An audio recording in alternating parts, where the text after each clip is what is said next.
Culture Média. Philippe Vandel. Une baisse des revenus publicitaires, une baisse des ventes en kiosque, des kiosques fermés pour cause de coronavirus. Ajoutez à cela la liquidation judiciaire de Presstalis, principal distributeur de la presse en France. Et vous avez là une photographie de la situation économique des médias en ce moment. Comment vont-ils se relever après cette crise du coronavirus? Et les médias vont-ils tous s'en relever? On en parle avec Julia Cagé. Elle est économiste spécialisée dans les médias et professeure à Sciences Po Paris. Bonjour Julia Cagé. Bonjour. En 2015, vous avez publié Sauver les médias, édité au Seuil, un titre encore et toujours d'actualité, hélas. Quel impact économique a eu le coronavirus sur les médias? Est-ce qu'on peut déjà le mesurer? Les médias pris individuellement peuvent chacun mesurer un certain nombre de pertes, notamment les pertes liées à l'effondrement des recettes publicitaires. Ensuite, l'impact de plus long terme, il va être plus compliqué à mesurer parce qu'on ne sait pas notamment quand le marché publicitaire va redémarrer. Il y a des aspects positifs. Vous avez fait une introduction complètement négative. Il y a des aspects positifs qui sont que les abonnements numériques pour beaucoup de médias ont quand même fortement augmenté. Ouais. Et là, il va y avoir un enjeu, c'est-à-dire est-ce que tous les Françaises et Français qui se sont abonnés à des médias, souvent à des tarifs d'entrée, donc 1 euro par mois par exemple, pendant la crise du coronavirus, vont finalement rester fidèles à ces médias à la fin de la crise. Puisque vous parlez des choses positives, et vous avez bien raison, est-ce que ceci compense cela? Je veux dire par là que si les revenus publicitaires du numérique sont de 5%, quand bien même si ce chiffre double, ça monte à 10% et on est juste passé de 95 à 90%. Vous comprenez le sens de ma question. Est-ce que ça suffit pour mettre du baume au cœur aux patrons de presse? C'est pour ça que je peux pas vous faire une réponse générale. Prenez un média comme Mediapart. Bon, Mediapart, c'est un pur player. Entièrement. Voilà, exactement. Il y a pas de kiosque, il y a pas de publicité, il y a que des abonnements. Donc eux, ils vont sortir grands gagnants de la crise. Ensuite, il va y avoir des vraies différences en fait en fonction de la dépendance des médias à la pub avant le début de cette crise. Mais malheureusement, pour un grand nombre de titres et notamment en presse nationale, mais également en presse quotidienne locale, régionale, dont on voit qu'elle souffre énormément aujourd'hui. On voit que l'augmentation des abonnements ne va pas suffire, en tout cas sur le court terme, à compenser l'effondrement des recettes publicitaires. On peut se dire que sur le très long terme, c'est une bonne chose parce que ça va les pousser à changer de modèle, parce que de facto, là, la baisse des recettes publicitaires, c'est l'accélération d'une tendance qui est apparue au cours des 10-15 dernières années, notamment du fait de la capture du marché publicitaire sur Internet par les GAFA. Donc ça ne bénéficie que très peu aux médias. On a vu de toute façon une baisse des tarifs publicitaires. Donc on avait entamé pour un certain nombre de médias cette transition vers davantage de revenus d'abonnement et moins de revenus publicitaires. Là, ça fait un choc extrêmement négatif et c'est vrai que pour un certain nombre d'entre eux, ça va être relativement difficile de s'en relever. Et puis on l'a vu au moment de la crise, on a parlé plusieurs fois ici de la liquidation judiciaire de Presstalis, c'est que les magazines et les quotidiens ne sont pas tous égaux face au digital. C'est qu'on peut lire facilement un quotidien sur sa tablette le matin, alors qu'un magazine, il y a quand même un plaisir de le feuilleter, de tourner les pages, le papier, et donc ils sont beaucoup moins dépendants au numérique malheureusement. Est-ce que vous êtes inquiète pour certains médias français qui pourraient ne pas survivre à la crise? Ah oui, je suis très inquiète pour un certain nombre d'entre eux. Si vous regardez par exemple ce qui se passe à Paris-Normandie, c'est extrêmement inquiétant. Il y a un problème en presse locale notamment où on a quand même une absence de modèle économique rentable pour un certain nombre de titres depuis de très nombreuses années. Et là, ça va s'accélérer. Mais malheureusement, ce qui m'inquiète encore plus, c'est que vous aviez un certain nombre de titres qui se portaient relativement bien. Je pense notamment à un certain nombre de magazines et de magazines indépendants. Prenons tout le cas du 1 ou du groupe de médias développé au cours des dernières années par Eric Fotorino et qui vont souffrir du choc Presstalis.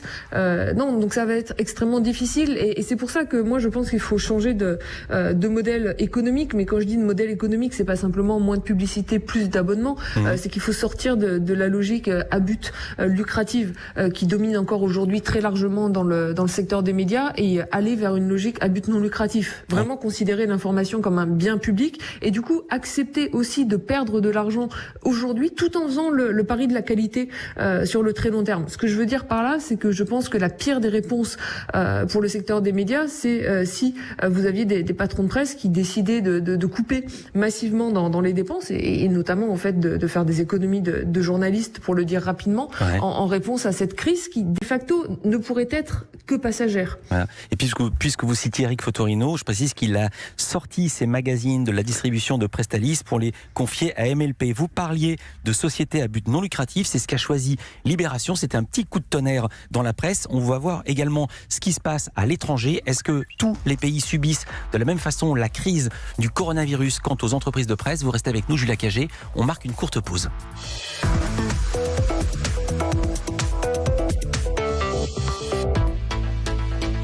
Les magasins Darty sont ouverts. Reprenez le mouvement en toute sécurité grâce à la sélection Darty de vélos, trottinettes électriques et accessoires. Le service Click and Collect vous permet en plus de commander sur darty.com et de retirer vos commandes en magasin dans le respect des gestes barrières. Ici.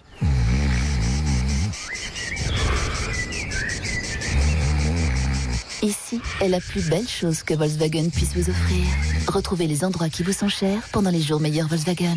En mai, 300 € de carburant et 3 mois de loyer offerts avec 3 ans de garantie, d'entretien et d'assistance inclus. Remise pour les 3 loyers suivant le premier versement. 300 € pour le carburant déduit du prix du véhicule. Garantie 2 ans plus 1 an additionnel obligatoire. Location longue durée aux particuliers sur 37 mois sur une sélection de véhicules en stock et si acceptation par Volkswagen Bank. Détails sur Volkswagen.fr. À tous nos clients, entreprises et professionnels, BNP Paribas continue de se mobiliser pour vous. Parce que la reprise de votre activité est notre priorité, BNP Paribas Factor se charge du financement de vos factures en moins de 24 heures. Pour plus d'informations, prenez rendez-vous sur factor.bnp Paribas ou parlez-en à votre chargé d'affaires. BNP Paribas, engagé à vos côtés. Offre soumise à conditions sous réserve d'éligibilité. Leclerc. Parce que ça fait des semaines que vous faites des efforts, vous pouvez compter sur nous pour en faire plus. Avec le plan Leclerc, on renforce votre budget en bloquant les prix de 12 600 produits de nos marques Sélection d'Experts, Tisaya et Marque Repère. Parce que c'est important de pouvoir accéder chaque jour à une alimentation de qualité, mais aussi de pouvoir se faire plaisir. Tout ce qui compte pour vous existe à prix Leclerc. Voir détails et liste des produits sur www.e.leclerc. Vos pieds sont fatigués, échauffés, en feu. Vite! La solution, c'est le baume reposant aux plantes Aquiléine. Grâce à ses extraits de plantes, il est agréable comme une crème de beauté et incomparable pour retrouver des pieds légers et prêts à repartir. Pieds échauffés, fatigués, le baume reposant Aquiléine procure une sensation de délassement instantané et durable. Dès la première application, les pieds sont soulagés et rafraîchis. Baume reposant Aquiléine en pharmacie et espace santé. Aquiléine, nous, c'est le pied. Leclerc. Chez Leclerc, s'il y a bien une chose qui n'a pas de prix, c'est votre sécurité et celle de nos collaborateurs. C'est pourquoi nous avons renforcé les mesures sanitaires en magasin. Régulation des entrées en cas d'affluence, gel hydroalcoolique à disposition, sur-gants ou sacs de protection pour vous servir aux rayons fruits et légumes, protection des caisses et espaces frais traditionnels, désinfection des surfaces en contact avec nos clients, marquage au sol de distanciation. Car chez Leclerc, protéger la santé de tous, c'est aussi notre rôle. Leclerc. Retrouvez la liste de toutes les mesures prises en magasin et en drive sur mesures-sanitaire.leclerc. Europe 1 Culture Média. Philippe Vandel. En compagnie de Julia Cagé, économiste spécialisée dans les médias et professeure à Sciences Po Paris, nous parlions de ce modèle lancé par Libération en fin de semaine. Laurent Geoffrin, le directeur de la publication, a annoncé que son quotidien allait quitter le giron du groupe Altis, groupe qui possède notamment BFM TV, pour se muer en société à but non lucratif. Libération va donc faire appel à des mécènes pour financer son développement. Qu'est-ce que vous pensez, Julia Cagé, de ce modèle ? Bon, alors plusieurs choses déjà, c'est pas pour vous contredire, mais c'est pas fondamentalement un modèle lancé par Libération, c'est par exemple un modèle qu'a suivi Mediapart depuis le mois de septembre. Nous l'avions dit, c'était pour faire court. De l'an dernier. C'était concept. Oui, non, mais ce que je veux dire en fait, ce qui est un peu, si ça se fait à Libération comme ça s'est fait dans le cadre de Mediapart, ça sera une excellente chose. Ce qui a été annoncé vendredi par la direction de Libération, ça s'est fait quand même avec beaucoup de flou. Faut quand même bien se rendre compte que ça a été fait sans avoir prévenu les salariés, les journalistes en amont. Voilà, ça a été surtout un effet d'annonce. Tout le monde est quand même un peu inquiet parce qu'il faut quand même bien dire une chose. La société de médias à but non lucratif, c'est important, c'est-à-dire l'aspect à but non lucratif, c'est important, mais tout seul, ça ne suffit pas et ça doit se faire avec une gouvernance démocratique, c'est-à-dire une gouvernance qui implique en particulier les salariés et les journalistes. Or là, c'était pas vraiment ce qui est ressorti de l'annonce, et du coup, il y a quand même une peur simplement d'un désengagement financier avec un petit coup de com à la prime de la part de Patrick Drahi. Donc, sur le papier, l'idée d'avoir une société à but non lucratif, c'est une excellente chose. Dans la réalisation, malheureusement, je suis pas encore tout à fait rassurée en ce qui concerne Libération. Ce qui nous intéresse ici, c'est la bonne santé et voire parfois la survie de la presse. En quoi est-ce cette formule une excellente chose, une société à but non lucratif ? Non, parce que en fait, dans la survie de la presse, ce qui compte en fait fondamentalement, c'est de ne pas posséder des médias pour en tirer des dividendes et des profits, mais produire finalement de l'information comme un bien public, et c'est-à-dire réinvestir l'ensemble des dividendes dans la production d'une information de qualité. Ce qu'on a vu pour un certain nombre de médias au cours des dernières années, c'était quand même beaucoup une logique d'économie, c'est-à-dire avec des réductions très fortes d'effectifs pour maintenir une certaine rentabilité. Mais il y a aussi que les ventes baissaient. Il y a aussi que les ventes baissaient. Oui, il y a aussi que les ventes. Pour venir de la presse écrite, je peux vous dire que les patrons de presse ne licencient pas des gens par gaieté de cœur. C'est parce qu'ils vendent moins qu'ils sont obligés de réduire la masse salariale. Ils ont même licencié, pardon de le dire, à l'Humanité. Non, mais vous avez différents modèles. Je sais qu'ils ont licencié à l'Humanité, mais si vous comparez ce qui s'est fait au cours des dernières années au Monde et à Libération, vous avez eu 2 quotidiens qui ont fait face à des difficultés économiques. Vous avez, dans un cas, des actionnaires qui ont soutenu le journal en maintenant une rédaction qui a aujourd'hui davantage de journalistes qu'il y a une dizaine d'années. Ça n'a pas été le cas à Libération. Là où j'insiste sur le modèle à but non lucratif, c'est si vous prenez par exemple le cas du Guardian. Le Guardian a beaucoup souffert au cours des dernières années, mais il y a eu une logique d'investissement dans la qualité, de développement du Guardian, d'ouverture de bureaux du Guardian aux États-Unis, en Australie. Tout ça, ça a eu un coût, et il y a eu beaucoup de pertes pendant des années. Mais comme c'était une fondation finalement qui était prête à perdre de l'argent pour produire cette information de qualité, ça a fini par payer. Et depuis l'an dernier, le Guardian regagne de l'argent. Si pour le Guardian, on avait été dans un modèle à but lucratif, qu'est-ce qu'on aurait vu le plus logiquement? On aurait vu sans doute des actionnaires qui auraient décidé de vendre le Guardian, de vendre la marque, de gagner un peu d'argent, d'en perdre moins et finalement d'abandonner ce média. Et finalement, la logique à but non lucratif, ça permet de faire le pari du plus long terme, et c'est pour ça que ça me semble être le modèle approprié. Les médias n'ont pas vocation à perdre de l'argent, il y en a qui en gagnent, mais par contre, c'est vrai que l'information n'a pas vocation non plus à être laissée entre les mains du marché à la recherche de la plus grande rentabilité. Rapidement, pour certains patrons de presse, il faut remettre en cause le modèle des médias dépendants de Google et de Facebook. Je pense notamment à Paul Douar, le rédac-chef de Vice, qui l'a tweeté avec les annonces successives de licenciements chez Vice, Condé Nast, BuzzFeed, Quartz. On va arriver à la fin d'une ère. Et il tweet, il dit « Comment construire un média quand tout votre travail dépend à 80% d'un algorithme.